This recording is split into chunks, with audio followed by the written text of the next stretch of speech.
The key turned before Rosamond understood that the hand upon it was her sister's. She heard the bolt drag home in the old tower door, that low iron cough the lock gave when it had not been oiled in a season, and she was across the little round room and pressing her palms to the wood before her breath had caught up with her feet. Cassandra, she kept her voice level, because a raised voice through 6 inches of oak only entertains the person on the other side. Cassandra, open the door. This is not amusing. No, her sister said, quite pleasantly, from the stair beyond. It is not amusing at all. It is a great deal of trouble, in point of fact. But it will be worth it when I am a duchess. The word landed in the dusty warm air and hung there. Duchess. Rosamond set her forehead against the wood and made herself count the grain of it. 3 ridges. A knot. A 4th ridge. The way she counted anything when the ground tilted. He offered for me, she said. He offered for a signature. A rustle of silk against stone, Cassandra had sat down on the top step, settling in as though for a comfortable coze. He offered for a great many clever letters signed Miss Vane. And I, dearest, am also Miss Vane. The elder, in fact. It is only proper the elder should go first. Through the single arrow-slit window, a bar of July sun fell hot across Rosamond's wrist. Below the tower the park lay green and shimmering with heat haze.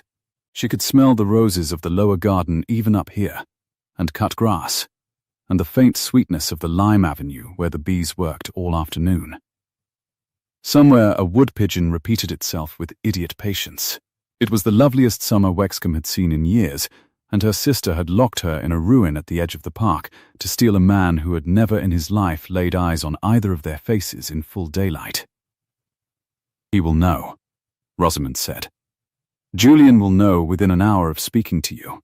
He will know a beautiful woman blushed and lost her tongue. The silk rustled again as Cassandra rose.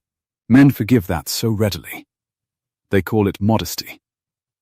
And by the time he wishes for conversation, we shall be wed, and a duke does not unwed himself over a want of wit.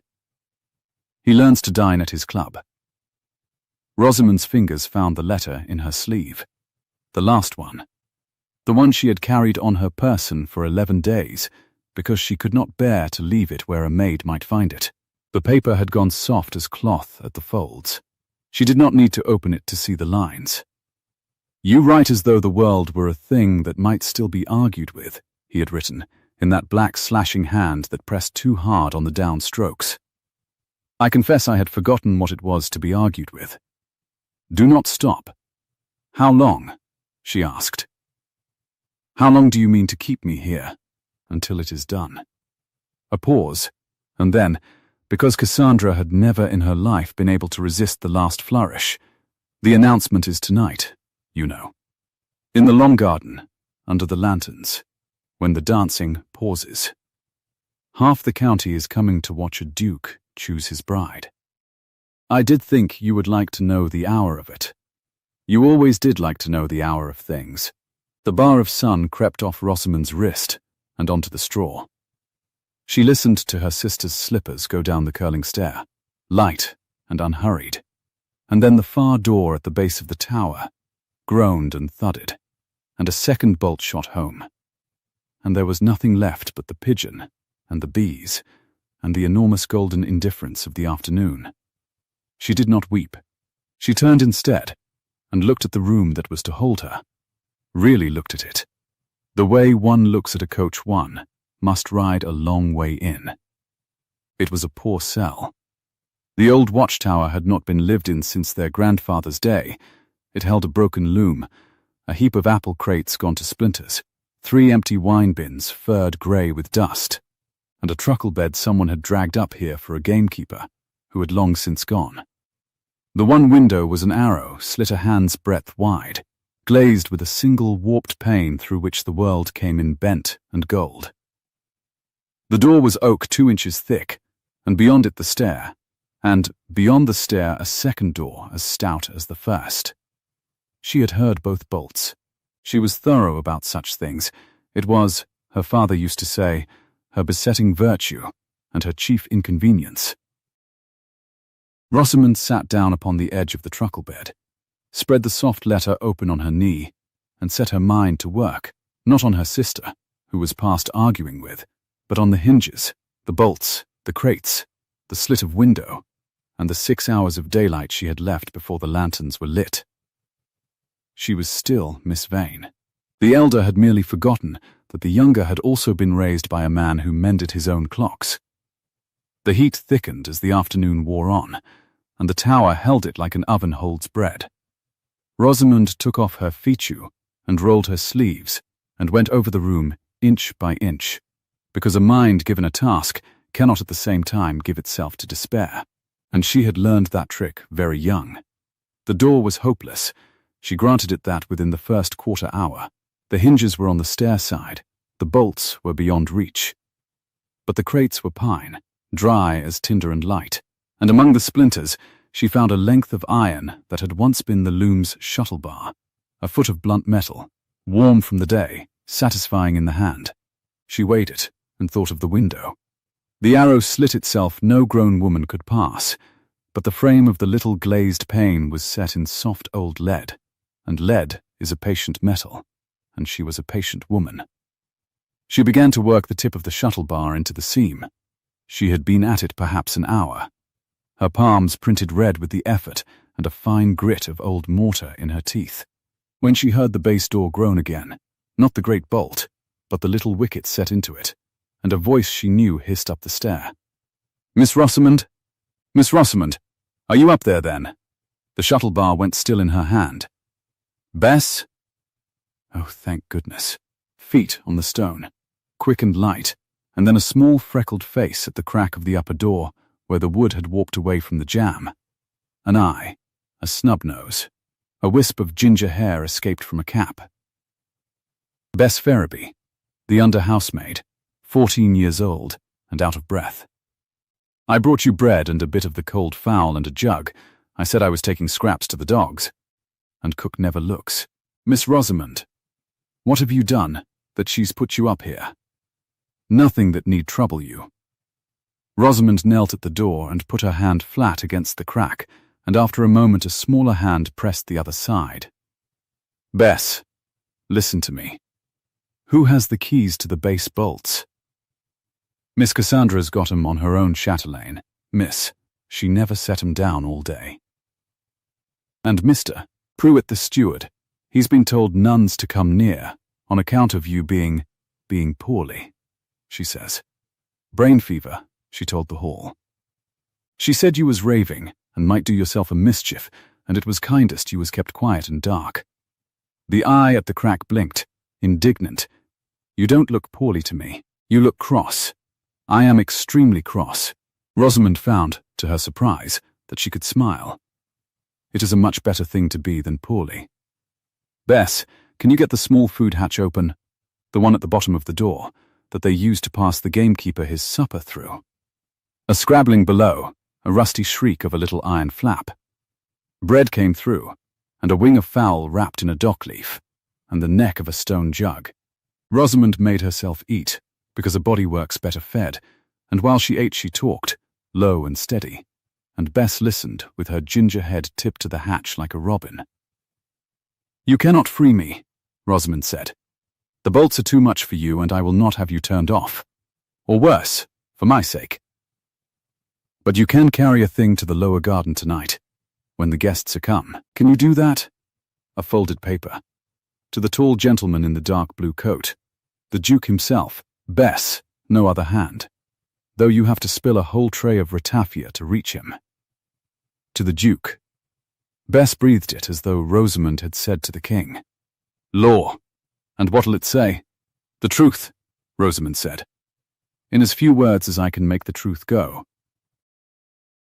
But even as she said it, she was turning the shuttle bar over in her grazed fingers and looking past the door to the warped little window with its patient lead, and doing the sum that she had been doing all afternoon under everything else. A note might miscarry. A note might be taken. Cassandra had planned a locked door and a story of brain fever.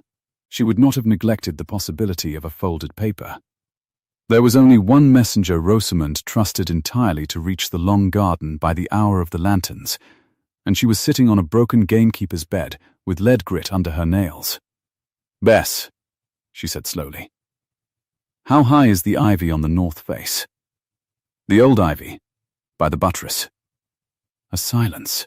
Then, in a much smaller voice, "Miss Rosamond, that's a terrible long way down." "Yes," said Rosamond, "it is. Eat your supper going back, so cook sees empty hands. And bring me, if you can, and only if it costs you nothing, a needle and the strongest thread in the still room, and your second petticoat, if you can spare it. I mean to write my note. I only mean to carry it myself." The lanterns went up at 8, while the sky was still washed pale gold in the west, and the swifts were screaming their high circles over the chimneys of the hall. Rosamond watched it all from the arrow slit, cheek pressed to warm stone, the bent gold pane laid carefully aside on the sill, where her hour's work had at last coaxed it free of its lead. A hand's breadth of window. Not enough to pass, but enough to reach an arm through, and feel the outer air move cool against her skin, and take hold of the first rope of ivy as thick as her wrist that clung to the old grey buttress. Below, the long garden of Wexcombe filled with light and colour, like a bowl filling with water. She could see the little coloured lamps strung between the yews, the pale shapes of gowns moving on the grass, a fiddle and a flute tuning, thin and sweet across the park, the long supper tables gleaming with plate under the trees. She could see, near the terrace steps, a knot of the greatest guests, and among them one tall figure in a coat of so dark a blue it was nearly black, standing a little apart with his hands clasped behind him and his head bent to listen to a woman in silver. Even at that distance, even by lamplight, Rosamond knew the set of those shoulders. She had never touched his hand. She had danced one half-dance with him at a crowded assembly in the spring, in a press of people and a fog of candle smoke, and had spoken to him afterward only in ink. And still, she knew him. The way you know a line of a song from its first 3 notes. The woman in silver laughed and laid her fingers on his sleeve. Cassandra, of course, Cassandra, in their mother's silver tissue, playing the modest bride. Something in Rosamond's chest went very cold, and very still, and very clear. She drew back from the window and turned up her sleeves the rest of the way. She had spent the last of the light on Bess's needle and the strongest still-room thread, sewing the 2 petticoats into one long crooked rope of knotted cotton, testing each knot against her own weight braced in the doorway. It would not carry her the whole height. It did not need to. It needed only to carry her past the sheer stretch of the buttress to where the ivy grew thick, and after that she would trust her hands, and her nerve, and the fact that she had climbed every tree and half the roofs of Wexcombe before she was 10, and had never yet let a height tell her what she might do. She knotted one end to the iron loom frame and set the frame crossways over the arrow slit within, where it caught snug against the stone and could not pull through. She fed the pale rope out into the dark. She tucked the Duke's soft letter into her bodice, over her heart, where it belonged, and put one leg through the window into the warm summer night. "Well," she said aloud, to no one, in the empty tower, with the fiddles starting up their first true air below, and her sister's laughter carrying up thin and silver through the dark. "Either this is very brave, or it is very stupid. I shall know which in a moment." And she went out into the air. The stone was still warm from the day under her scrabbling shoes. The knotted cotton took her weight with a groan of thread that stopped her heart for 1 full second, and held. She went down it hand over hand, the mortar grating her knuckles, the whole vast summer night breathing around her, smelling of cut hay and stocks, and the green sap of the ivy she was climbing toward. Her arms shook.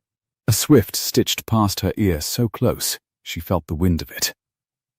She found the first thick rope of ivy with her foot, and then with her hand, and let go of the cotton, and gave herself to the old growth, and it took her like a ladder, twig and stem and clinging root, down and down the cool north face where no lamplight reached, until her shoes struck the flag at the tower's foot, and her knees folded, and she knelt a moment in the dark, wet grass, with her heart going like the fiddle's fastest reel. Then she got up. She was Miss Vane, and there was an announcement to interrupt. The park lay between her and the garden, a quarter-mile of dark lawn and blacker trees, the hall's lit windows floating gold above it all. She went at a run, keeping to the shadow of the lime avenue, her ruined slippers soaked through with dew in 20 paces, her breath tearing, the music growing louder and the light growing warmer with every stride until she could hear voices in it, and glasses, and the particular expensive murmur of a great many well-dressed people being agreeable to one another out of doors on a summer night. She came up out of the dark against the yew hedge at the garden's edge and stopped there, one hand on the clipped green wall, chest heaving, to take her bearings and to look, for one moment, at the thing she had climbed out of a tower to break. It was very beautiful. She would grant her sister that. The long garden glowed. 200 candles in coloured glass swung gently in the yews. The tables shone. The dancers had paused, and a space had cleared on the grass before the terrace steps, and up on the steps stood Cassandra in their mother's silver, and beside her, tall and grave and entirely deceived, the Duke of Ashcombe with a glass in his hand and a question in the set of his shoulders that no one else seemed to see. An elderly gentleman with a great voice, Pruitt had found a bishop somewhere, was climbing the steps to make the announcement. The murmur was dying. Faces were turning. Somewhere near the tables a small ginger-headed housemaid stood frozen with an untouched folded paper crushed in her fist, having plainly failed a dozen times to reach the great blue-coated gentleman through the crush, and looking about now with the wide despairing eyes of a child who has been trusted and cannot see how to keep faith. Rosamond caught Bess's eye across the whole bright garden. She shook her head once, never mind the paper, and stepped out of the shadow of the yew into the swimming lantern light, and every candle in the garden seemed to lean toward her at once. The bishop had got as far as, "My lords, ladies and gentlemen, it is my very great honour to make known to you the betrothal of his grace, the Duke of Ashcombe to Miss Vane," Rosamond said. She did not shout it. She had told Bess that a raised voice does no work a clear one cannot do better, and she found it was true, even here, even now, with her hair half down and grass to her knees and her heart slamming. The two words dropped into the hush and carried the length of the garden as though the summer air itself had chosen to bear them. "He is betrothed," she said, walking forward onto the cleared grass, into the full blaze of the lanterns, so that 200 faces swung to her, and the fiddles scraped to silence, and her sister's painted composure cracked straight down the middle like a dropped plate. "To Miss Vane. And I am afraid, Your Grace, I am so very afraid that you have got the wrong one." The Duke of Ashcombe turned, and for the first time since a crowded half-dance in the spring, in the honest gold light of 200 candles, Julian's eyes found her face, and stopped. The silence held for the length of a breath, and then it broke into 100 whispers at once, a sound like wind moving through the yews, and every fan in the garden seemed to lift at the same instant. Julian did not whisper. He did not move at all, save that his hand set the glass down blind upon the balustrade, where it tipped and rolled and shattered on the terrace stone, and no one so much as glanced at it. He was looking at her across the cleared grass as a man looks at a word he has read 100 times in a letter and never once heard spoken aloud. "Say that again," he said. His voice was low, but the garden had gone so still that it carried. Rosamond walked closer, out of the shadow of the yew and into the swaying coloured light, and she was aware of how she must look. Hem black with dew to the knee, one sleeve torn at the shoulder, a graze of old mortar down the side of her jaw, her hair coming down in a dark rope over one shoulder. She was aware of it, and she found she did not care in the least, which was itself a novel sensation. "You wrote to Miss Vane," she said. "For 11 weeks you wrote to Miss Vane. You wrote that the world was a thing that might still be argued with. You wrote that you had forgotten what it was to be argued with, and that I was not to stop." She heard the whole garden catch its breath at the "I," and let it. "I did not stop, Your Grace. I have not stopped yet. Your Grace. Cassandra's voice came down the steps like a dropped tray of glass, bright and cracking. Your Grace, forgive her. I told you my sister was unwell. Brain fever. The physicians have despaired. She is not accountable. She does not know what she says. She knows precisely what she says. Julian had not looked away from Rosamond's face. I have 11 weeks of evidence that Miss Vane knows precisely what she says. It is the single most reliable fact I possess about her. I am Miss Vane.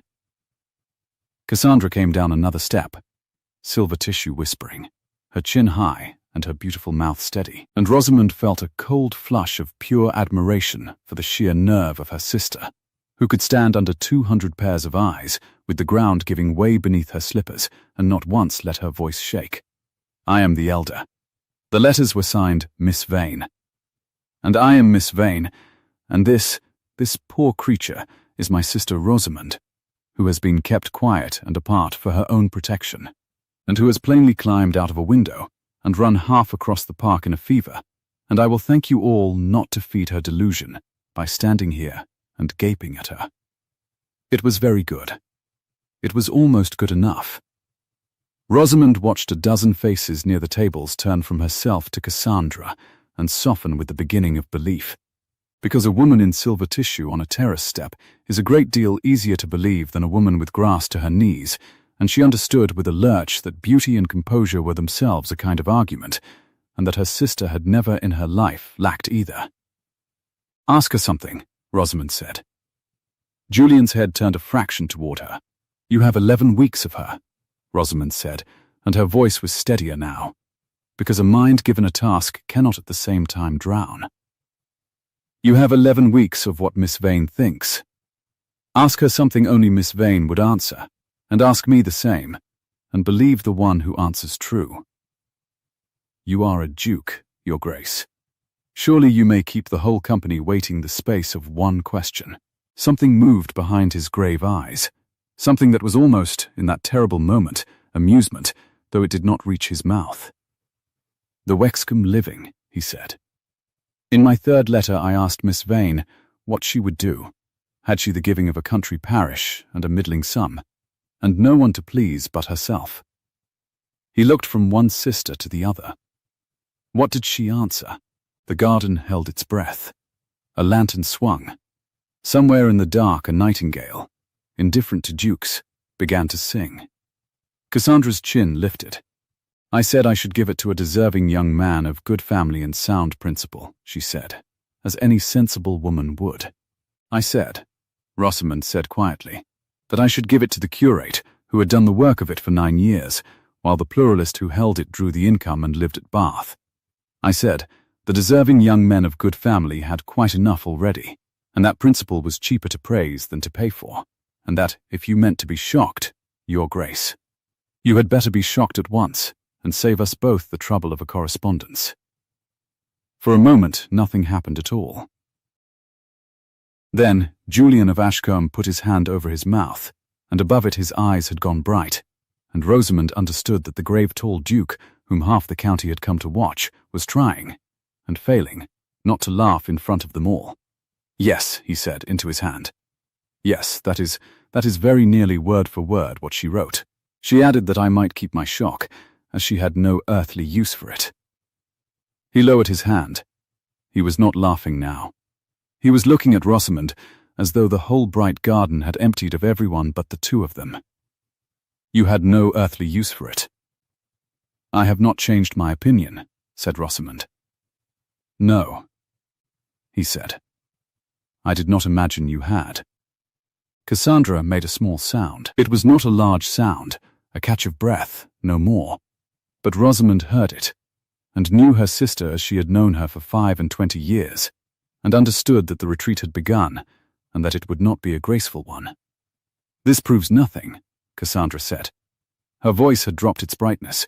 It had gone flat and careful, and that was worse, because the bright Cassandra was performing, and the flat Cassandra meant every word. She has read my letters. She has been in and out of my rooms all summer, prying, jealous, sick with wanting what was mine. Of course she can quote a line or two. It proves she is a thief and a spy, Your Grace, nothing more. Cassandra. Rosamond said it gently, and that gentleness cost her more than any shout would have. Do not. You have gone as far as you can go, and one step further will take you off the edge. Stop now, and I will tell them all it was a jest between sisters that ran away with itself, and no one need be shamed. I am offering you that. Take it. For one instant. She saw her sister waver. She saw the girl who had taught her to plait rushes by the millstream flicker up behind the woman in silver tissue, and she thought, absurdly, of the two of them small and freckled and inseparable. Before their mother had begun to say the elder is the beauty, and the younger is the clever one, as though a person might be only one thing. Then, the flicker went out. You always did want to be the good one, Cassandra said, low, so that only Rosamond and the Duke could hear. Even in ruining me, you must be gracious about it. No, I will not take your mercy, Rose. I will not be the mad sister in the story you tell for the rest of your life. She lifted her voice, and it rang out clear and carrying and perfectly composed once more. Your Grace, I withdraw. I will not press a suit where my own sister's illness has made such a spectacle. Marry whom you please. But you should know before you choose that the letters you love so well were not written where you think, nor entirely by the hand you suppose, and that this house has more of a secret in it than a locked tower. Ask her about the winter of the year 6. Ask her who taught her to write like that. Then decide how much of Miss Vane you truly know. And she gathered up the silver tissue in both hands and went up the terrace steps with her head high and her back straight, a bride uncrowning herself before the whole county could do it for her. And she did not look back, and the crowd parted before her and closed behind her, and did not know whether to pity or applaud. Rosamond stood in the ring of lantern light, with the words dropping through her one after another like stones into a well. Ask her about the winter of the year 6. Ask her who taught her to write like that. The cold thing in her chest, which had held so clear and so steady all through the climb and the run and the confrontation, cracked very quietly down its center. Because there was a secret. Her sister had not invented that, whatever else she had invented. There was a secret in the winter of the year 6, and it had to do with the way Rosamond wrote, and she had carried it so long and so deep that she had almost forgotten it was there, and Cassandra, in going down, had reached out one last time and set a slow match to the one thing that could still bring the whole night to ruin. Miss Vane. She came back to herself. The garden was murmuring, moving. The bishop had descended the steps looking as though he had swallowed a wasp. Footmen were converging on the shattered glass. And the Duke of Ashcombe was standing directly before her, close enough now that she could see the tiredness under his gravity, and the small nick on his jaw where he had shaved badly, close enough to see that his dark blue coat was very fine and very plain, and that he wore no ornament at all but a single mourning ring gone worn and thin. You are hurt, he said. He was looking at the graze along her jaw. It is mortar, she said. The tower needs pointing. I shall mention it to the steward. His mouth twitched. You climbed down a tower. There was a window, and there was ivy, and there was an announcement I did not care for.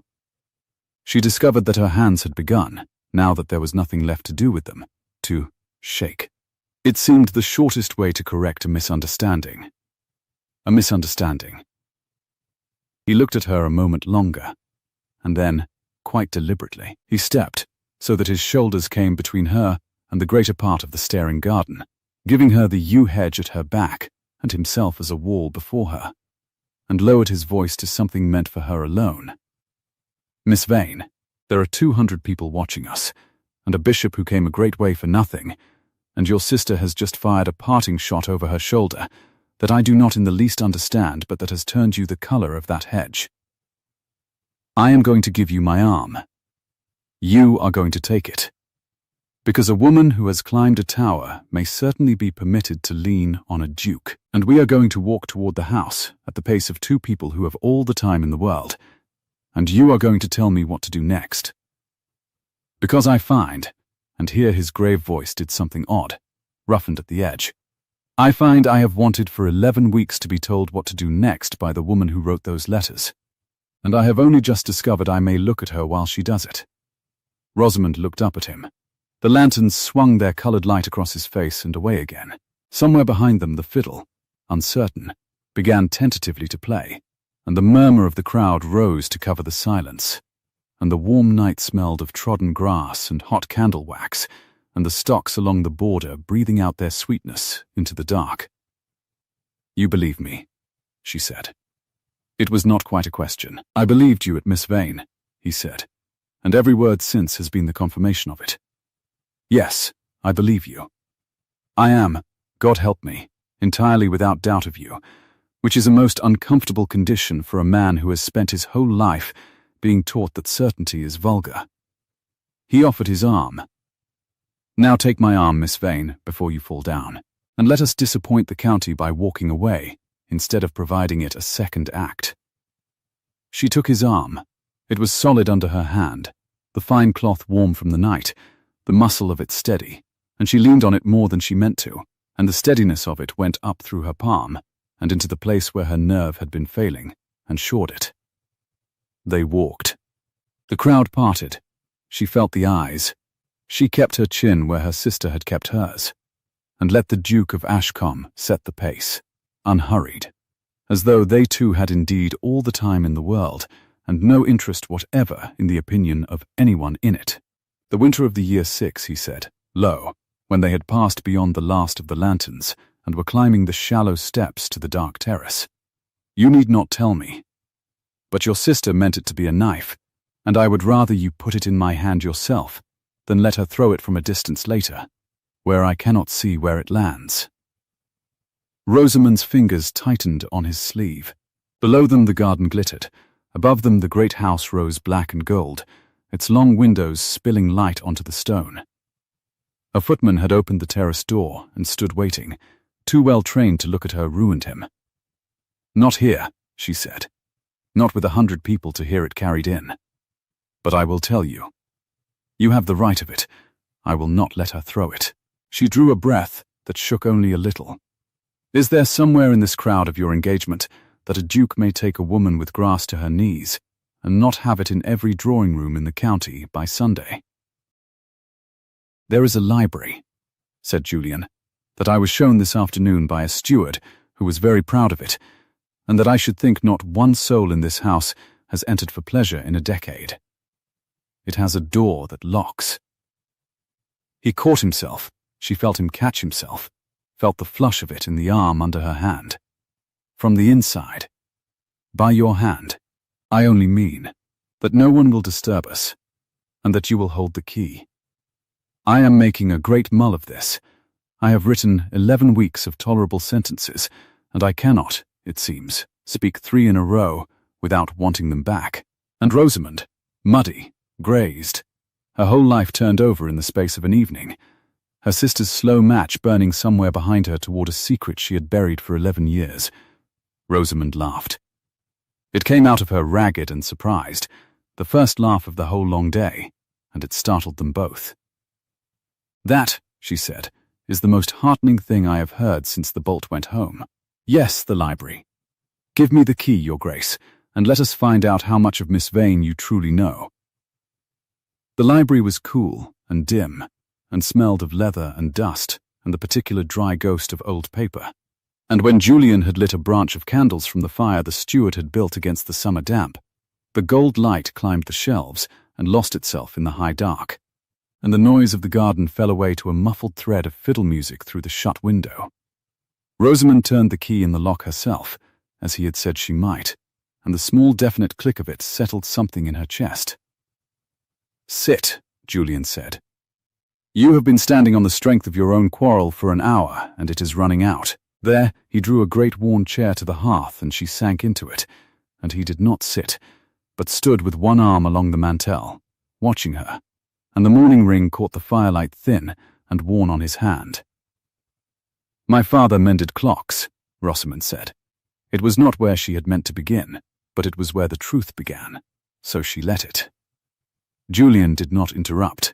She had noticed that in his letters, the long courteous silences where another man would have crowded in with his own cleverness, and she found it was the same in the man. He was a gentleman, she said, and a poor one, and he ought to have been a clockmaker, for it was the only thing that ever made him wholly happy. He mended the whole county's clocks for the love of it, and charged nobody, which is one reason we were poor. And he taught me, because I sat quiet and had steady hands, and Cassandra could not bear to sit still.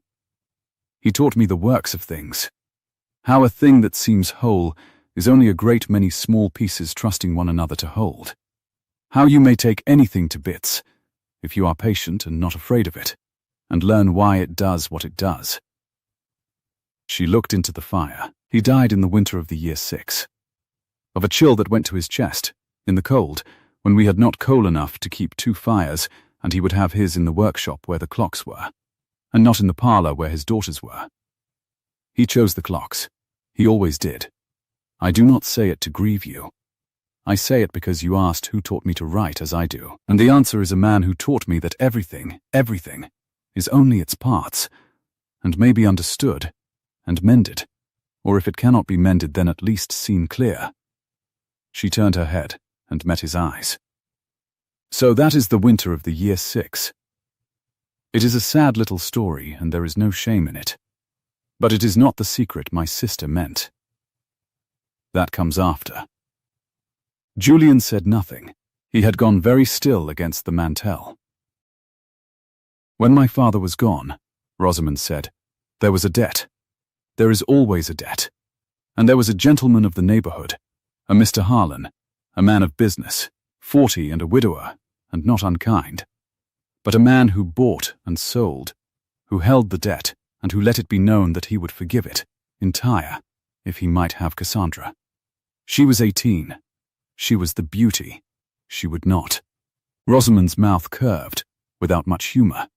She raged and wept and would not, and I did not blame her, and our mother had no more power over Mr. Harlan than a moth over a lamp. So I did the thing my father had taught me. I took it to bits to see why it did what it did. And I found that Mr. Harlan did not truly want a wife of 18 who hated him. He wanted to be answered. He was a clever man in a county of dull ones, and he was lonely in his cleverness, and no one had written him a true sentence in 20 years. She drew a slow breath. So I wrote to him. As Cassandra. In her name, in a hand I taught myself to make look like hers. For 3 months, all one winter, clever letters, arguing letters, letters that took his own arguments to bits and handed them back to him, mended. I made him not love her. I made him respect the mind he thought was hers. And when a man respects a mind, your grace, he cannot in honour ruin the house that holds it. He forgave the debt. He asked nothing. He moved to Bristol in the spring and married a widow of his own years, and I have his last letter still, in which he thanks Miss Cassandra Vane for the finest conversation of his life, and never once knew he had been talking, all that winter, to her little sister of 16. The fire settled. A coal fell. The fiddle music threaded thin under the door. So that is the secret, Rosamond said, very quietly. That is what she meant. I have written in her name before. I have made a man believe he was courting Cassandra Vane when he was reading me. I did it once to save us, and I would do it again, and it is the cleverest and the most dishonest thing I have ever done, and my sister has just told 200 people, and you, that I am a woman who counterfeits her hand and steals her name and makes men love a lie. She lifted her chin. She has told you the truth in order to make me a liar. It is very like her. I taught her that trick, I think, though I did not mean to. She made herself look at him then, and it was the hardest thing she had done all night. Harder than the window, harder than the walk through the eyes.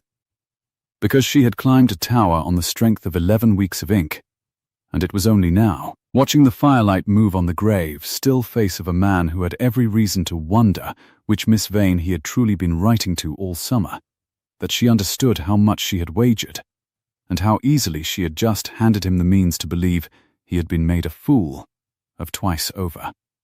Julian was silent for a long moment. Then he pushed off from the mantel and crossed to her chair. And to her astonishment, he went down on one knee before it, not as a suitor, but as a man bringing his eyes level with hers, and he took the worn mourning ring from his own hand and turned it in his fingers. "This was my mother's," he said.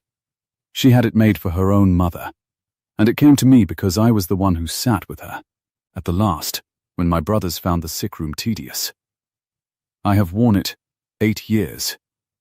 And I tell you this because you have just given me your father's clocks and your Mr. Harlan and your counterfeit hand, all your works laid open on the table, and I will not take that and give you nothing back but a duke's careful silence." He looked up. "I am not troubled that you wrote to a lonely man in your sister's name to save your family. I am, Rosamond. I am undone by it. Do you understand? You are describing to me the most frightening thing I have ever heard, which is a person who cannot be lied to, because she takes the world to bits and sees the works, and you imagine it will send me away." He shook his head slowly. "It is the reason I could not stop writing. I have been lied to charmingly my whole life. You are the first person who ever argued with me instead." Rosamond's throat closed. "You do not mind," she said, "that the woman you have been reading all summer is a woman who once made herself into someone else so well that the man never knew?" "I mind," Julian said, "very much, that anyone ever made you do it. As for the rest," and here at last the grave mouth turned up at one corner, dry and warm and entirely his own, "I confess I am relieved. I had begun to fear you were merely good. A merely good woman would have been a sad disappointment after 11 weeks of that correspondence. I find you are a great deal more dangerous than good, and I am absurdly, improperly glad of it." And Rosamond laughed again, and this time it did not come out ragged. It came out warm, surprised into being, and she saw it land on him like sun on cold stone, saw the tiredness ease at the edges of his eyes, and for one moment in the candle-lit dust and leather quiet, with the key turned in the lock by her own hand, and the whole disastrous glittering night shut out beyond the door, she let herself believe that the works of this too might be understood, and mended, and made to run true. Then the handle of the door turned. It turned, and found the lock, and stopped. And a voice came through the oak, not Cassandra's, not Bess's, but a man's, smooth and pleasant and utterly certain of its welcome. A voice Rosamond did not know, and that made Julian come up off his knee in a single motion, all the ease gone out of him, and something cold and braced come into its place. "Ashcombe," said the voice through the door. "Ashcombe, they tell me you have shut yourself in the library with a young person who came out of the shrubbery. I do hope you have not done anything your trustees will have to unpick. Open the door. There's a good fellow. It seems your bride has changed her face since supper, and as the man who is to have the funding of this marriage settlement, I really think I had better meet the new one." Julian's jaw had set hard. He looked at Rosamond, and there was apology in it, and warning, and something that was almost fear on her behalf. "My uncle," he said, low and fast. "Lord Peverell. He holds the strings of the estate until I am 30, and he did not want me to marry at all, and if he learns tonight that the bride is not even the woman the settlement was drawn for, but her sister, with no fortune and a counterfeit hand in her history," he stopped. "Rosamond, whatever he says, do not take him to bits in front of him. He is the one man in England who will understand exactly what you are, and he will not be undone by it. He will be armed." The handle turned again, harder, and from beyond the door Lord Peverell's pleasant voice said, gently, as though to a child, "I can wait all night, Ashcombe. I have nothing whatever to do until morning, but decide whether to sign your happiness or starve it. Open the door." Rosamond looked at the key in the lock, and then at Julian, and then at her own 2 hands, which had climbed a tower and mended a debt, and were, at present, perfectly steady. "You are telling me," she said, low, "to sit quiet and let a clever man decide what I am. I am telling you, he is dangerous. So am I. She rose from the great worn chair, and the ache of the climb sang in her shoulders, and she ignored it. You said so yourself, not 5 minutes gone. You said you were improperly glad of it. She crossed to the door and set her fingers on the key, and paused there with the cold brass biting her palm. I will not take him to bits, Julian. I give you my word. But I will not let him take me to bits either, and think me a spread-out clock he may name for himself, while I lie on the table. He may meet the new bride. Let us see which of us she frightens more. She turned the key. The door swung, and Lord Peverell came in on a breath of the garden's cooling air and a wash of candle smoke, and Rosamond's first clear thought was that the family had all been cut from one bolt of cloth. He had Julian's height, and the same dark hair gone a distinguished silver at the temple, the same grave good bones. But where the nephew wore them like a weight patiently carried, the uncle wore them like a well-fitted coat, easy, pleased, entirely at home in the wearing. He was past 50 and beautiful still, in the cold burnished way of a coin much handled, and his eyes when they found her were kind, which was the worst of it. She had expected contempt. She had not prepared for kindness. Ah, he said, and shut the door behind him with the soft click of a man who preferred his conversations private. There you are. The young person from the shrubbery. How do you do? I do very well, my lord. Rosamond dropped him the exact curtsy her mother had drilled into her at 8 years old, no deeper. Rosamond Vane. Vane, he said it as one tastes a wine of uncertain year. He drew off his gloves, finger by finger, watching her over them. Not, I collect, the Miss Vane for whom my nephew's people spent a fortnight drafting settlements. That would be the sister who has gone up to her room in your mother's silver to be sick with humiliation. You are the, what did the footman call you, the one who was poorly? Brain fever, I heard. Kept quiet in a tower. He smiled. You do not look poorly. You look as though you have been climbing. I have been climbing. Down, I should think, rather than up. Up is easy. Anyone may go up in a temper. It is coming down that wants a head. He laid his gloves upon the reading table, precisely, side by side, and turned the full warmth of his attention upon her, and Rosamond felt it as a physical pressure, like the flat of a warm hand against the breastbone. I like you already, Miss Vane. I want you to understand that, because in a moment I am going to be very unkind to you, and I should hate you to think it personal. Uncle, Julian had not moved from the hearth, but something in his voice put a hand on the room. You will speak to her as you would speak to me. I never speak to you as I speak to you, dear boy. You would faint. Lord Peverell did not so much as glance at his nephew. He pulled out the reading chair and sat, unhurried, and crossed one leg over the other, and the firelight ran up the silver buckle of his shoe. Sit, Miss Vane. No, you would rather stand. Steady hands, straight back, chin at the angle your sister uses when she lies. I see the family resemblance runs deeper than the nose. Very well. Stand, and I shall be brief. He steepled his fingers.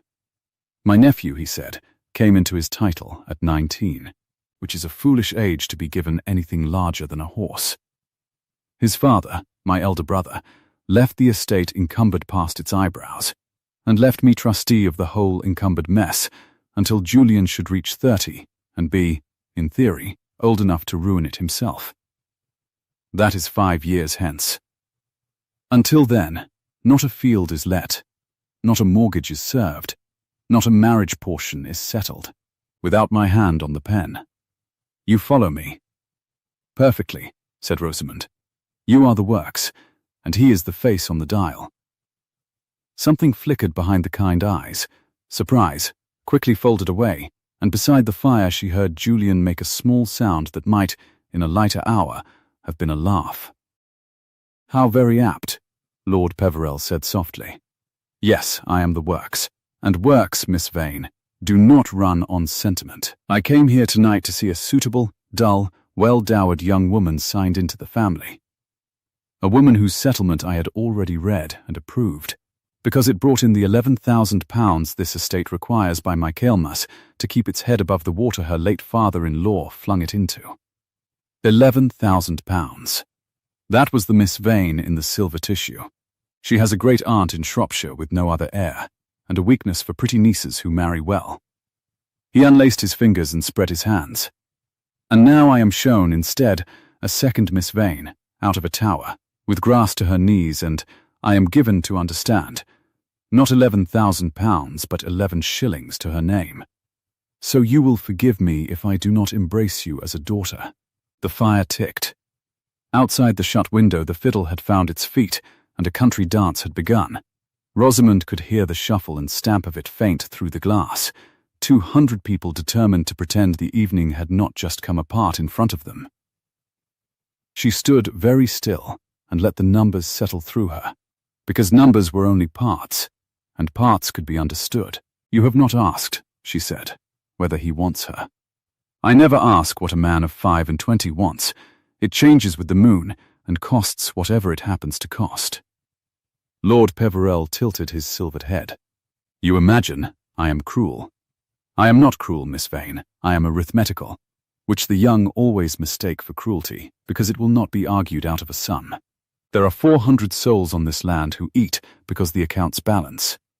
When the accounts do not balance, they do not eat. I have buried the difference before, in a bad year, and I did not enjoy it, and I will spend a great deal, including my nephew's happiness, including your good name, including this rather touching scene I have interrupted, to avoid burying it again. Now," he reached into his coat, "shall I tell you what I know, or shall you tell me, and save us both the pretense?" He drew out a folded paper. It was old. Rosamond saw that from across the room, saw the softened grey of it, the way the folds had gone furred with handling, the way one corner had been mended long ago with a wafer of paste. Her heart, which had held so level through the tower, and the walk, and the whole bright ordeal of the garden, gave one hard sideways lurch, and then went cold and quiet, the way still water goes quiet before it shows you the bottom. "You know the hand, I think," said Lord Peverell gently. "Where did you get that?" Her voice came out level. She was proud of that, distantly, as one is proud of a servant who does not spill the tea though the house is burning. "Bristol." He turned the folded letter in his fingers without opening it, and the firelight caught the thin, worn ghost of the direction inked across the front. "A man of business named Harlan passed some years ago and left his papers to a nephew, and the nephew, being a nephew, sold the interesting ones. This one has been interesting to me for 3 months, since first your sister's name was put before my solicitor. I make it my habit, Miss Vane, to know the woman before I fund the wedding. I had this read by a man who reads hands for the courts. He tells me the letter is signed Cassandra Vane and written by someone else. A younger someone, a careful someone, teaching her fingers to lie." He looked up. "And tonight a younger, careful someone comes out of a tower and tells a garden full of witnesses that she is the true author of a duke's love letters. You are not a difficult sum, my dear. You never were. You are simply one nobody troubled to add up before." "Uncle," Julian came off the hearth at last, and there was nothing easy left in him at all. He had gone white about the mouth, and his hands had curled. "That is enough. Whatever is in that letter, it is 11 years old, and it saved a family from ruin. And if you mean to use it to—" "I mean to use it," said Lord Peverell, "without heat, to keep 400 people fed. Sit down, Julian. You are frightening the candles." He did not raise his voice. He did not need to. Rosamond thought, with a strange far-off clarity, that she had met this trick before. In her father, in herself, the quiet that comes of never once having doubted you will be obeyed. "I have no wish to ruin anybody. Ruin is expensive, and it satisfies only the vulgar. I have, instead, a proposal. Miss Vane, will you hear a proposal? You are fond of them, I gather.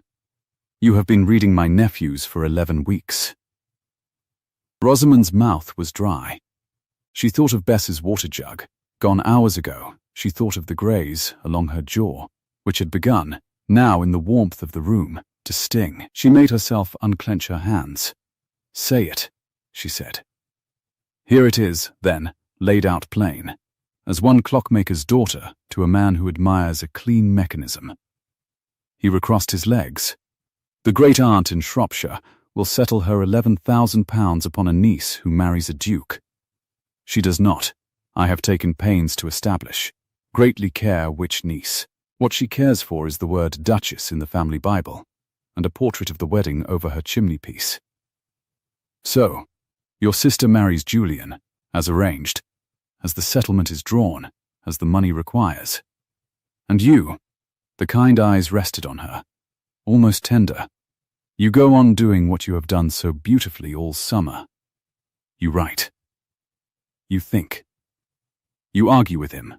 You are the mind of the marriage, in ink, at a discreet distance, precisely as you were the mind of Mr. Harland's near ruin of your house. Your sister is the face and the fortune. You are the works. Everyone is provided for. It is, if you will permit me, the most efficient arrangement I have ever had the pleasure of designing, and it has the great merit of requiring absolutely no one to be ruined." The silence that followed had a texture to it, thick and warm and smelling of leather and burnt tallow. Somewhere very far away the country dance turned itself over and began again. Rosamond looked at the old grey letter in his hand. Her father's hand had shaped her own. Her own had shaped the forgery. The forgery had saved them. And now the saving had come round the long way, across 11 years and the width of England, to sit in a stranger's fingers and be offered back to her as a cage. Everything is only its parts. She heard her father say it in the cold workshop, with his breath smoking. She heard the enormous indifference of the sum. "You have thought of everything," she said. "It is my calling. Everything but the one thing." She lifted her chin. "You have not asked him." And she turned from the fire and the letter and the arithmetical kindness of Lord Peverell, and looked at Julian. He was standing very straight against the shelves, in his dark plain coat, with the worn ring on his hand, and the candlelight moved on his face and did not soften it, and she saw, with the pitiless clear sight her father had ground into her, that saw the works of things whether she willed it or no, she saw that he was afraid. Not of his uncle, of the sum, of 400 souls and £11,000, and a bad year with a shovel in it.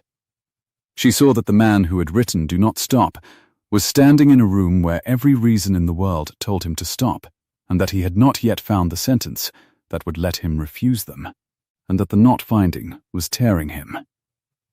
"Julian," she said, very gently, "look at me." Not at him. At me. He looked. "He is offering you the safe thing," she said. "He is offering you your tenants and your accounts and your name unspotted, and a wife who will smile in the silver tissue and never once take you to bits, and a mind you may go on visiting in the dark by candlelight whenever you weary of her. And it costs you nothing but the truth. I want you to understand that I understand it. I have added the same sum. I added it in the tower this afternoon, before I ever touched the ivy. I know exactly what I am worth in pounds, your grace, and it is 11 shillings, and I know exactly what she is worth, and it is 11,000. And I am not such a fool as to pretend the difference does not signify to 400 people who did not ask to be born on your land. Rosamond. Let me finish. She said it quietly, and he stopped, because she had asked him to, and that small obedience undid her far worse than any refusal could have. I climbed down a tower tonight, she said, because I could not bear to let a lie be spoken over lanterns and stand for truth for the rest of both our lives. I did not climb down it to walk into a cleverer lie with the ceiling higher, so I will not stand in a garden as the Duchess and be a counterfeit, and I will not stand in the dark as the pen and be a secret. And if those are the only two shapes this can take, my lord, then you have not designed a marriage. You have designed a very tidy way to make me spend the rest of my life doing again the thing I did at 16 to keep a roof from falling. Writing love in another woman's name to a man who does not know he is speaking to me. Her voice did not break. She was almost sorry it did not break. A break would have been easier to bear than the steadiness. I did it once. I will not do it twice. Not even for 400 people. Not even for you. The fire snapped. Lord Peverell, in his chair, had gone very still, and the kindness had faded from his face into something more attentive, the look of a man who has laid a trap for a hare and finds a fox in it. "That is a fine speech," he said slowly. "You have your sister's carriage and none of her folly. It is a pity. Under other stars I should have enjoyed knowing you a great many years." He tapped the old letter once against his knee. "But you have not, I think, entirely grasped your position, Miss Vane. So let me be arithmetical one last time, and then I shall leave you to your night. I hold a paper that will see you named, in every drawing room from here to town, a forger of hands and a stealer of names. That is not a scandal a woman recovers from. That is a thing that follows a family into the 3rd generation. Your sister's chances end with it. Your mother's peace ends with it. And my nephew, should he be so romantic as to marry the forger over the fortune, finds himself wed to the most notorious woman of the season, cut by every hostess who matters, and without the £11,000 his land requires by Michaelmas, which means the very tenants you are so tender of go into the winter cold." He rose, unhurried, and gathered his gloves. "So, you will not be the Duchess, and you will not be the pen. Admirable, but you have 3 doors in this room, Miss Vane, and I have just shut 2 of them, and behind the 3rd is ruin for everyone you climbed that tower to protect. I do so wonder which you will choose. Sleep on it. I sign the settlements at noon." "You will not sign them at noon." It was Julian. He had not raised his voice, but he had come away from the shelves, and he came between Rosamond and his uncle the way he had come between her and the garden, his shoulders squaring, his body a wall. And Rosamond saw, in the set of it, the same motion she had watched from the arrow slit hours ago, and known across a 1/4 mile of dark, the shoulders she had known from 3 notes of a song. "You will not sign them at noon," Julian said again, "because I will not sit at your table at noon to put my name under yours. You forget, uncle, in all your arithmetic, that the settlement wants 2 signatures, and one of them is mine, and I am 25, not 15, and a man may be kept from his money without being kept from his conscience. Dear boy." Lord Peverell looked genuinely pained. "You cannot fund a marriage on conscience. I have watched better men than you try." "Then I shall be the worse man who would not," Julian said. "And we shall see which of us sleeps." But Rosamond saw his hand, at his side, close and open and close again, and she knew, because she could not help but know, because the seeing was in her whether she willed it or no, that his uncle had scored, that under the fine defiance the sum was still there, 400 souls and a winter and a shovel, and that a man may mean every word of a brave sentence and still lie awake beneath the weight of what it will cost the people who trusted him to keep the accounts balanced. Lord Peverell saw it too. Of course he saw it. He was the works. He drew on one glove, and then the other, and he smiled at his nephew with something that was almost affection, and entirely without mercy. "Noon," he said. "I shall have the papers laid ready and the pen inked. Come, or do not come. But understand, both of you, that I do not require your consent to protect this estate. I require only your absence, and your absence I can arrange. If the true bride will not have him, and the false one may not, why, there are other heiresses, and a Duke of 25 is not so very unmarriageable once a season's talk dies down. I can wait. I have nothing to do but wait and hold a purse and a paper." He inclined his silver head to Rosamond, courteous as a dance. "Good night, Miss Vane. You were the most interesting 1/4 hour I have spent in a 12-month. I am sorry it must end in a sum. It so often does." He let himself out. The door closed behind him, with the same soft, deliberate click with which it had opened, and his footsteps went away down the flagged passage toward the noise and the light, unhurried. A man with all the time in the world, and both the doors that mattered, locked in his own coat. For a long moment, neither of them moved. The fiddle music came thin through the window.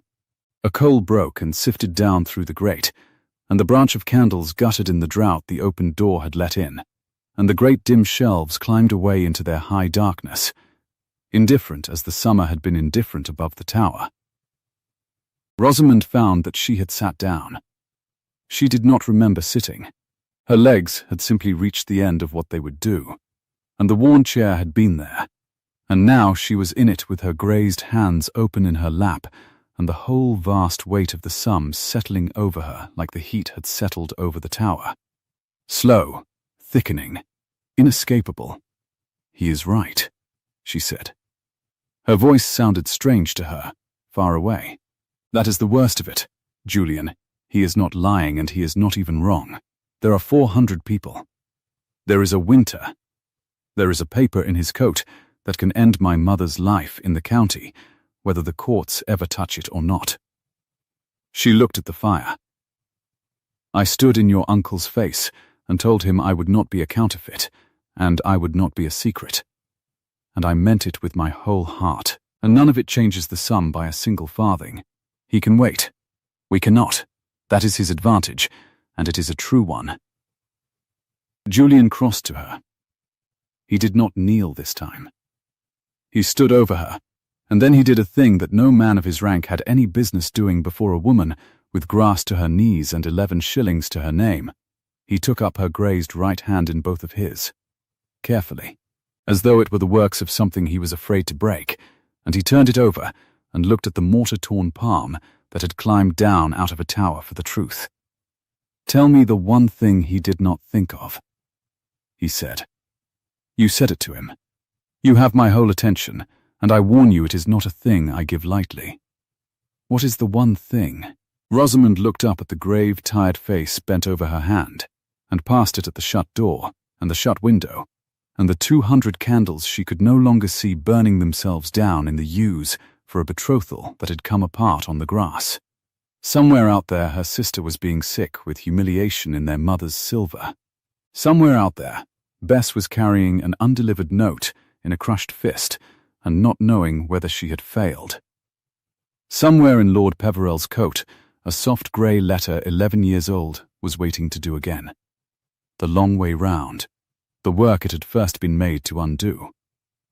And somewhere under all of it, she felt it now, the way you feel a wheel begin to turn before you hear it. There was a part nobody in this room had yet added into the sum. Her father's voice came up out of the cold Year 6, patient, unhurried. "You may take anything to bits, if you are patient and not afraid of it, and learn why it does what it does." "The letter," she said slowly. "The one in his coat. He had it read by a man who reads hands for the courts, and the man told him it was signed Cassandra, and written by a younger someone." She lifted her eyes to Julian's, and something old and clear and dangerous was waking in them. The look of a woman who has just seen the one small piece the whole mechanism turns upon. "Julian, he is so very sure it is my hand that ruins me. He has not once asked himself the other question. He has not asked whose hand it clears." The fiddle stopped between 2 bars, out in the dark, and started again, and the candles leaned in the draught, and beyond the locked library door, a clock somewhere in the sleeping house began, unhurried and exact, to strike the hour. 12 strokes, unhurried, each one dropping into the dim room and dissolving in the leather and tallow quiet. Rosamond counted them the way she counted anything when the ground tilted. 3, a breath, 4, and by the 9th she had it whole, laid open before her like a clock with its back off and every wheel at last in view. "He read it wrong," she said. "Julian, your uncle read the whole letter wrong, and he is a man who does not read things wrong, which means he was so pleased with the one answer that he never turned the paper over." Julian had not let go of her hand. The candle branch guttered, A thread of blue smoke climbed from the shortest of them and bent in the draught. "Tell me slowly. I am a duke. We are trained to be slow." He had the letter read by a man who reads hands for the courts. She turned her grazed palm inside his, so their fingers laced, and the small warmth of that steadied the racing thing behind her ribs. And the man told him it was signed Cassandra and written by a younger someone. "Your uncle heard Forger. He heard a knife to put to my throat. He did not hear the other half of the same sentence." She looked up. "That man, set beside your summer letters, the ones you have from Miss Vane, the 11 weeks of them, that same man will swear on the same oath that one hand wrote both. The Harlan letter, and yours. One hand, Julian, mean." She felt him go still, the way the garden had gone still when she stepped out of the yews. "Cassandra stood on your uncle's terrace tonight," Rosamond said, "and told 200 people that she wrote to you. That she is the mind you love. The letter in your uncle's coat is the one document in England that proves she did not, and that I did. He is carrying the proof of my claim about in his own pocket and calling it my ruin." A laugh came up in her, low and astonished. "He brought the evidence to hang me, and it clears me instead. He only has to open his mouth in one drawing room, and the very first question a clever hostess asks is whose hand, and the answer damns his own niece, and marries you to the truth. And the forgery itself." Julian's voice had roughened. He will say the word. "Forger. It follows a family into the 3rd generation." His words. "Say it then." Rosamond rose, because the sum would not let her sit. It wanted her on her feet, moving, the blood going. She crossed to the cold hearthstone and back, her ruined slippers whispering on the boards. "Say Forger, and you must say the whole of it or none, for half a story is a lie with better manners. A girl of 16, whose father was newly in the ground, wrote clever letters to a lonely man of business to talk him out of taking her family's house for a debt. No coin changed hands that should not have. No one was cheated of a farthing. Mr. Harlan lost nothing but an argument he had lately grown fond of losing, and went to Bristol and married a widow and thanked Cassandra Vane, in ink, for the finest conversation of his life." She turned. "Your uncle cannot whisper Forger without a listener saying whom did she forge, and why, and what was taken, and the answers are nobody, to keep a roof up, and nothing at all. That is not a scandal. That is a penny ballad about a good daughter, and the Tun will weep into its ratafia and invite me to dinner." The fire snapped. Julian was watching her with the particular arrested attention of a man who has just seen a locked room prove to have a door. "You are frightening," he said softly, "exactly as I was warned." "I have not finished." She came back to him, and now the last wheel turned, the one that fed the others. "The money, Julian. He hung the whole marriage on £11,000 and a great aunt in Shropshire. And he told us himself, he could not help telling us, he is proud of his own thoroughness, that the aunt does not greatly care which niece wears the coronet. She wants the word Duchess in the family Bible and a wedding over her chimney-piece." "Well," Rosamond spread her hands, "we are 2 nieces of one great aunt. The 11,000 does not attach to Cassandra. It attaches to the marriage. Whichever of us you wed, the settlement comes to the estate, and your 400 people eat, and the accounts balance to the penny your uncle loves so well." She let it land. "He designed a sum with 2 answers, and only ever added up one of them. He can wait," he said. "He does not need to wait. Neither do we. There is money for a bad winter whichever sister stands beside you, and only one of them is the woman you wrote, 'Do not stop.'" For a moment Julian said nothing at all. The muffled fiddle found the end of its air and let it go. Then he lifted her mortar-torn hand to his mouth and pressed his lips to the grazed heel of her palm, once, gravely, as a man sets a seal to a thing he means to keep. And Rosamond felt the whole long day come apart in her chest and reassemble into something she had no name for. "There is one part left," she said, unsteadily. And it is the part I cannot do with arithmetic. Cassandra. Cassandra. She drew her hand back, not from him, but toward the door, toward the pale summer dark, already thinning at the window's edge. The sum balances without her. But I will not walk into that room at noon over my sister's face, Julian, and be the good one who won. That is the story she is most afraid of, and I find, God help me, I am afraid of it too. If I take everything and leave her the shame, I have not mended the clock. I have only stopped the hand I did not like. She lifted her chin. I climbed down a tower so that no lie would stand for truth tonight. I am not going to let a truth stand for cruelty by morning. I have to go up to her before the house wakes. It is nearly light. He said it not to stop her. She saw, only to be sure she knew the cost of the hour. She will not thank you. No, Rosamond agreed. She will not. That is rather how I shall know it needs doing.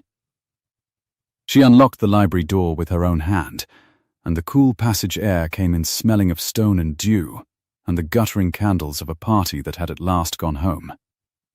Wait for me. When the house comes down to break its fast, we will go and take your uncle to bits together, gently, so he cannot say we were unkind to him while he ruined us.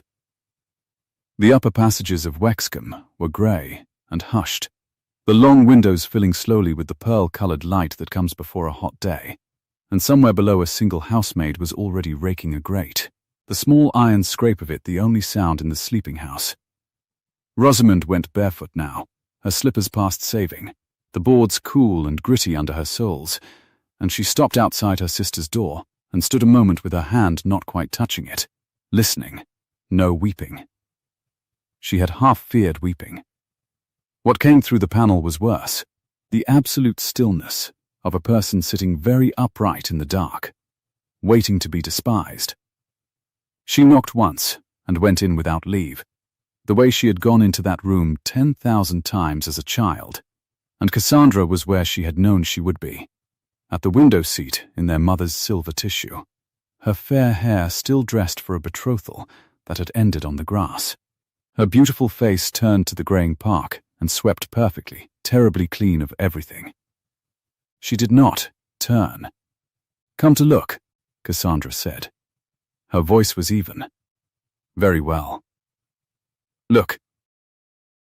I have come to be cold, Rosamond said. It is nearly dawn, and I have been up all night, and I climbed a building, and I would like to sit down, and your fire is the only one lit above stairs. She crossed the room and sat, uninvited, on the hearthrug like a girl, drawing her scraped knees up under the ruin of her skirts, and held her stinging hands out to the small flames. The wood smoke was sweet, applewood. Someone had brought Cassandra applewood, which was a kindness, and Rosamond wondered who among the servants still loved her sister enough for it. I am not going to forgive you, she said to the fire. I want that understood at the outset.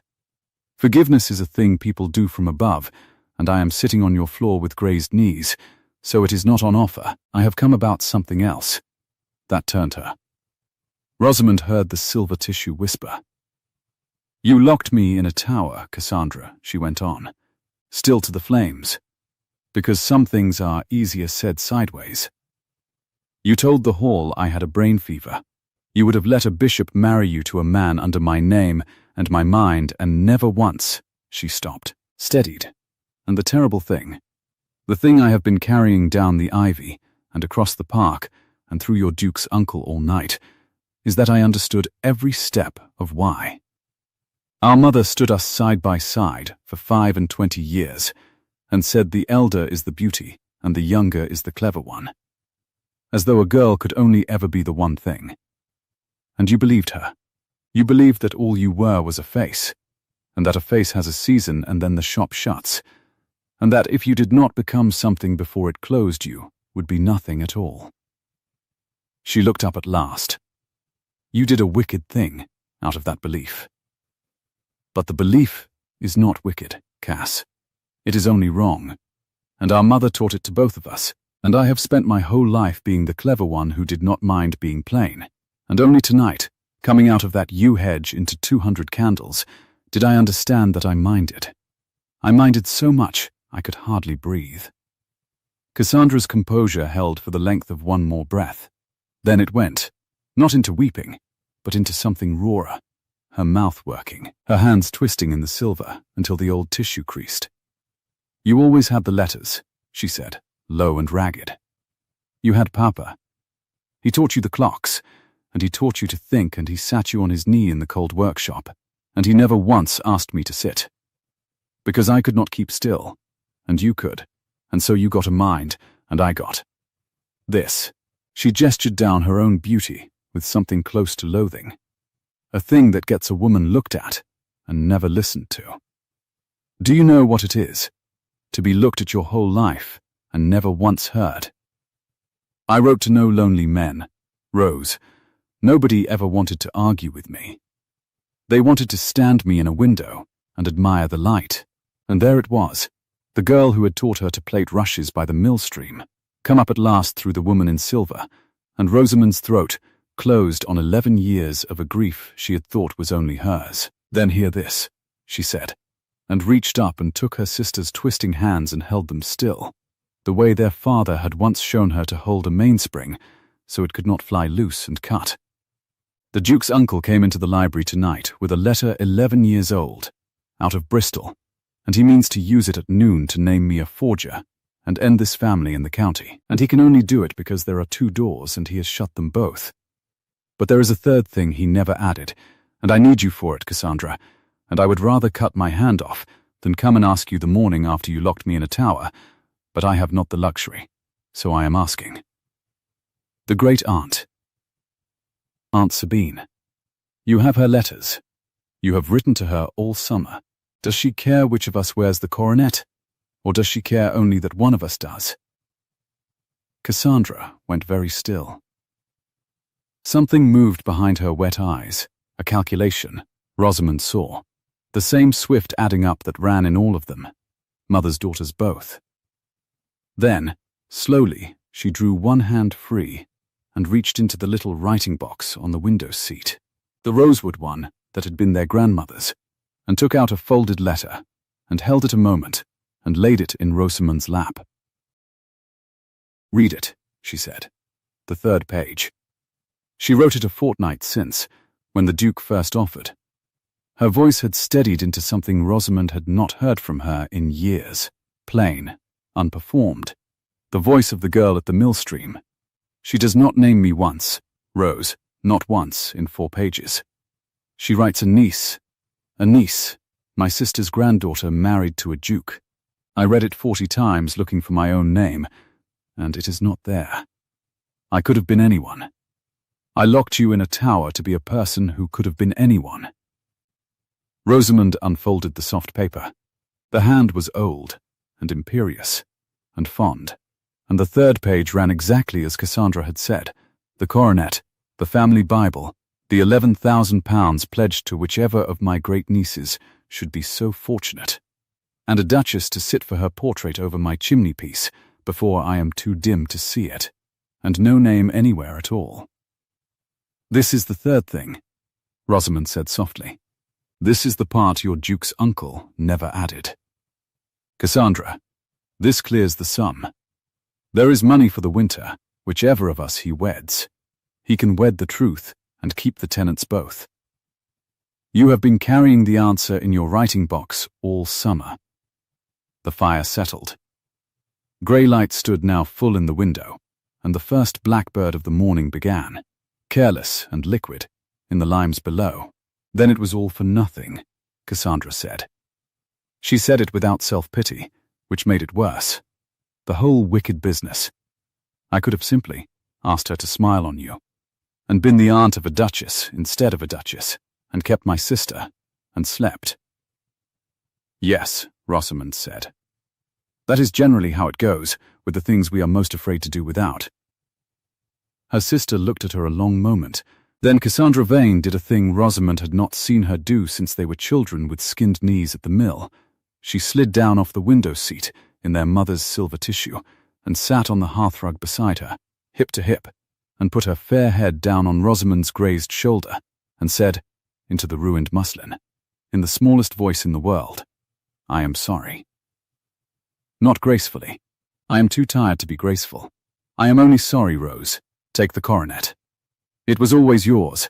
I only wanted to be the sort of person things were given to. A breath.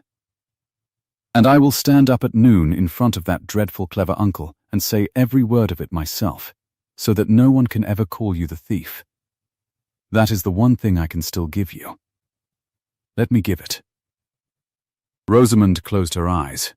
Applewood smoke, and her sister's hair against her cheek smelling of the same rosewater it had smelled of when they were 6, and the blackbird, and the whole enormous mending weight of the morning. That, she said, will cost you more than the money ever could. Yes, come and give it. We will go down together. Noon at Wexcombe came white and shimmering, the heat standing over the park in visible ropes, the roses of the lower garden blown wide and heavy in it, and in the steward's cool north room, with its green baize and its ledgers, Lord Peverell had laid the settlements ready, and the pen inked, precisely as he had promised, side by side upon the blotter like a well-set table. He rose when they came in, all of them, the whole unlikely procession. Julian Grave in his plain coat, Rosamond washed and mended into a clean sprigged morning gown, but with the greys still bright along her jaw, and Cassandra, who had put off the silver tissue and come down in unadorned green muslin, with her hair dressed simply. Looking, Rosamond thought, more beautiful than she ever had in the whole armoured season of her ambition. Well, said Lord Peverell, and his kind cold eyes travelled over the 3 of them, and did a swift sum, and did not, for once, look wholly pleased with the answer. The bride mended, the sister demoted, and my nephew wearing the face of a man who has been up all night deciding to disoblige me. Sit, all of you. I dislike being loomed at. We will stand, I think, Julian said. It seems to suit us. It is your uncle's room, Rosamond said, and his pen, and his paper. But it is not, my lord, going to be his sum. You laid it out very handsomely last night. 2 doors shut, ruin behind the 3rd. I have come to show you the 4th wall has a window in it. I climbed out of one yesterday. I have rather a gift for finding them. She set her hands on the back of the reading chair, easy, the way her father had stood over an opened case. You have a letter in your coat. Take it out. I would like it on the table between us, where we can both see it, because you and I are the only 2 people in this house who read the works of things. And I will not do you the discourtesy of pretending you cannot follow me. Something shifted in the beautiful, weathered face, the wariness of a man who has felt a flaw he trusted give the smallest fraction underfoot. He drew out the soft grey letter and laid it on the green baize, unhurried, and Rosamond watched him lay it and thought, he does not yet know he has just put down his only pistol. You believe it damns me, she said. It does the opposite, and you have been too delighted with the first half to turn it over. Your court reader swears this letter was signed Cassandra and penned by a younger hand. Set it beside the 11 weeks his grace holds from Miss Vane, and the same oath proves one hand wrote all of them, and that hand is mine. Last night my sister told a garden she was the mind you funded. This paper, my lord, your paper, from your own coat, is the one proof in England that she was not, and that I am. You are carrying the authentication of my claim about the county, and calling it my ruin. The room was very quiet. A fly bumbled at the sunny window. Cassandra had gone white, but she stood her ground, and Rosamond loved her for it. And the word forger, Rosamond went on, gentle now, because you do not shout at a man you are dismantling, which you meant to loose in the drawing rooms. Loose it. But you are too exact a man to loose half a thing, and half is all you have. A girl of 16, her father not a month in the churchyard, wrote to a lonely man to talk him out of taking her family's house for a debt. No coin misdirected, no creditor cheated. Mr. Harlan lost an argument and gained a correspondence he treasured to the end of his days, and thanked her for in his own hand. I have that letter too, my lord. Shall I fetch it? You cannot say forger without a clever listener asking whom and why and what was taken, and the true answers are no one, to save a sister and a mother, and nothing at all. That is not a scandal you can spend. It is a ballad, and it makes me a heroine and you the uncle who tried to sell his nephew to Shropshire. Which of us, do you think, does the county forgive? For a long moment Lord Peverell looked at her, and the kindness had quite gone from his face, and what stood in its place was the naked attention of one clockmaker watching another take apart a mechanism he had thought only he understood. "You have left the money," he said at last, very softly. "You are clever, Miss Vane, but I have not heard £11,000 in any of it, and the tenants do not eat proof." "No," Rosamond agreed. "They eat the settlement." Cassandra and her sister stepped forward and laid Aunt Sabine's letter on the green baize beside the grey one, the two papers side by side under the white noon light, and said, in a voice that shook only at the first word, and then steadied like a foot-finding stone, "My great-aunt's own hand, my lord. A fortnight old. Read the third page. She pledges £11,000 to whichever of her great nieces marries a duke. She does not name me. She does not name my sister. She names a coronet. The money follows the marriage, not the bride. His Grace may wed my sister, and your estate has every penny it needed by Michaelmas, and your 400 people go warm into the winter, and the only thing you lose, my lord, is the pleasure of having arranged it your own way." She lifted her chin, and for one instant she was pure Vane. All of them, the whole stubborn line. "I locked my sister in a tower to be a duchess. I have come down to a steward's office to unlock her. Do not, of all the people in this house, be the one who keeps the door shut for the sake of a sum that was already paid." The fly found the open casement and blundered out into the heat. Somewhere in the stable yard a horse stamped and a pail rang. Lord Peverell stood between the two letters and the three young people, and Rosamond watched him at it, and at it again, looking for the error, the dropped wheel, the place where the mechanism cheated, and find none. Because there was none. Because they had brought him a clean machine, and he was, whatever else, a man who could not lie to a balanced account. He laughed. It was a short, surprised sound, entirely without warmth and entirely genuine, and it was the most alarming thing he had done all night. "Do you know," he said, "in 30 years of arranging the affairs of foolish young men, no one has ever once brought me a better sum than my own, and made me look at it. I find I resent it enormously, and I cannot fault a figure of it." He picked up the grey Harlan letter. Rosamond's whole body went taut, and turned it in his fingers, and then, deliberately, he crossed the small room and held it out to her, into her reach, the worn paper trembling very slightly in the hot, still air. "Yours, I think. It was always yours. I only borrowed it to see what you would do." She took it. The paste-mended corner was soft as cloth under her thumb.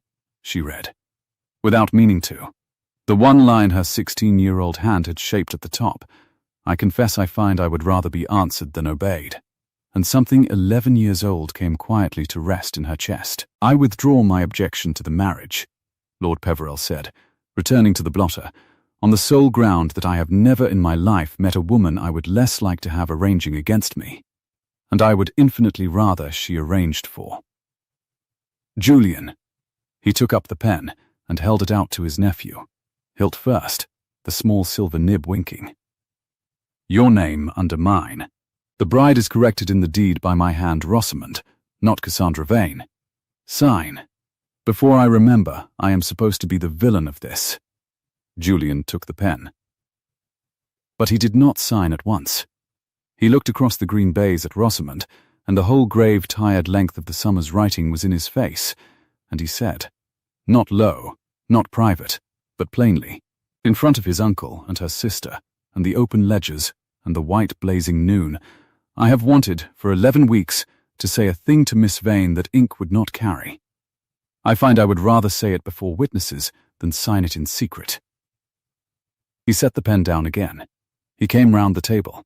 He took both her grazed hands in his, there in the steward's plain room that smelled of tallow and dust and hot green baize, and said, "I love you. I have loved a mind through 6 inches of paper all summer, and I climbed no tower for it, and I am ashamed of that beside what you did, and I mean to spend a very long life making up the difference. Marry me. Not the settlement, not the coronet, me, the man who cannot speak 3 sentences in a row without wanting them back, and who is, God help him, entirely without doubt of you." And Rosamond, muddy no longer, mended, her father's opened clock sight showing her nothing in his face but the true works of the thing, running clean and true. Rosamond laughed, and the laugh came out whole, and she said, "Yes, on my terms, your grace, which I shall put in writing, at length, in a hand you already know rather well." Behind her she heard her sister make a sound that was half a sob and wholly a laugh, and she heard, astonishingly, Lord Peverell murmur, "One imagines this is what comes of educating girls," in the tone of a man conceding a game he has decided he is glad to lose. And Julian bent his grave head and kissed her, once, gently, in the noonday hush, and the whole disastrous glittering machine of the last day at last clicked over into its true and running order. They were married in September, in the little grey church at Wexcombe, when the limes had gone gold and the first apples were down in the long grass of the orchard, and the heat had softened into the honey-coloured warmth of an English autumn. It was a small wedding by ducal standards, which scandalized the county far more than a locked tower ever had. Aunt Sabine came from Shropshire, in a coach like a stagecoach, and wept and got her portrait. Cassandra stood up beside her sister in dove grey, and, halfway through the vows, reached over and squeezed Rosamond's hand exactly as she had done at the millstream a lifetime before, and neither of them was heard to explain to the vicar why they both began, in the middle of a solemn office, quietly to laugh. Lord Peverell signed everything, and stayed to dine, and left the newlyweds a wedding gift that arrived in a long deal case a week after, a French clock, very fine, very old, and stopped. "Take it to bits, read the card," in his exact hand. "I am told you find it soothing. I could not make the wretched thing run, and it offended me to be beaten by an object. Yours, P." Rosamond had it going by candlelight the same evening. All its wheels spread on the library table, where a duke had once knelt to bring his eyes level with hers, while Julian read aloud to her from a bad novel he was pretending to despise. "The Wexcombe living fell vacant at Michaelmas," he observed, some weeks into the new order of things, over the breakfast plate, in the dry voice that had learned, that summer, to find its one small joke, and had never since forgotten the way. "I have been thinking of appointing a deserving young man of good family and sound principle." Rosamond looked up from her chocolate. Across the table her husband's grave mouth was perfectly steady, and his eyes were not, and she felt the old warmth go through her like sun on cold stone. "You have not," she said. "No," he admitted. "I have appointed your curate, the one who did the work of it 9 years while the pluralist drank the income at Bath.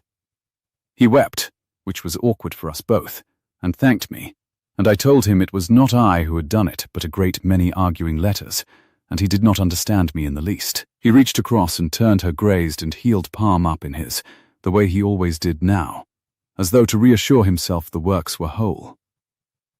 I had begun to fear, once, that I might have married a merely good woman. I am relieved, beyond measure, to report that I did not. Pass the honey, Duchess, and tell me what you would do, had you the giving of a country parish, and no one to please but yourself." "I have already told you," said Rosamond. 11 weeks of it. You were not to stop, and I have not stopped yet." Outside the long windows the autumn light lay gold across the park, and away at the edge of it the old grey watchtower stood empty in the trees, its arrow slit dark, its ivy going russet on the north face, holding nothing now but pigeons and the memory of a woman who had once done a sum in the heat, and found, behind every shut door, a window she could climb through into the rest of her life. And that is where I will leave them, at a breakfast table, with a mended clock ticking true on the mantel and the honey being passed, which is, when you come down to it, the whole of what any of us are really after. If you have loved this one, do stay a while by the fire.